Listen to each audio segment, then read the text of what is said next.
कि अल्लाह के रसूल मोहम्मद सल्लल्लाहु अलैहि वसल्लम ने हमको सही बुखारी जिल्द नंबर 1 हदीस नंबर 873 वॉल्यूम नंबर 1 हदीस नंबर 873 में बताया कि अगर मुसलमान मर्द निगरानगार से कहा है, यानी सगा बाप है, सगा भाई है या शौहर है, निगरानगार जो होते हैं, वली जो होते हैं हमारे, उनसे कहा है कि अगर तुम्हारे तहत जो औरतें हैं, तुम्हारी बीवियां, तुम्हारी बेटियां, तुम्हारी माएँ, ये अगर मस्जिद को जाकर नमाज पढ़ना चाहें तो उन्हें ना रोको।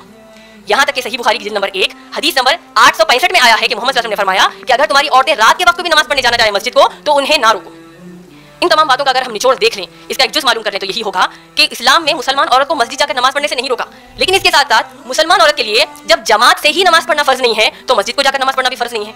इसकी एक मिसाल अगर मैं आप सबको दे दूं, हुकूमत ने ऐलान किया कि तमाम मर्द हज़रात एग्जाम सेंटर आकर एग्जाम लिखेंगे और जितनी औरतें हैं वो अपने घरों में एग्जाम लिखें। दोनों का वैसे ही करेक्शन होगा, कोई उसमें नाइंसाफी नहीं होगी।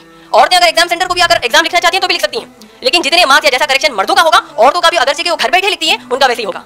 तो आप बताइए, कोई भी अक्लमंद औरत घर पर सुकून से बैठकर एग्जाम लिखेगी, क्यों? उसका टाइम बच जाएगा, एनर्जी बच जाएगी और वैसे ही इंसाफ से करेक्शन और मार्क्स मिलेंगे जैसे कोई मर्द एग्जाम सेंटर जाकर एग्जाम लिखता हो।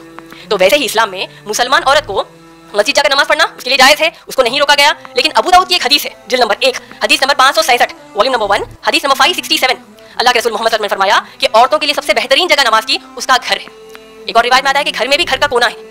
तो अगर कोई मुसलमान औरत घर में नमाज पढ़ती है, वो मुसलमान मर्द जो मस्जिद जाकर नमाज पढ़ता है उतना ही उसको अजर मिलेगा मुसलमान औरत को जो वो अपने घर में नमाज पढ़ती है।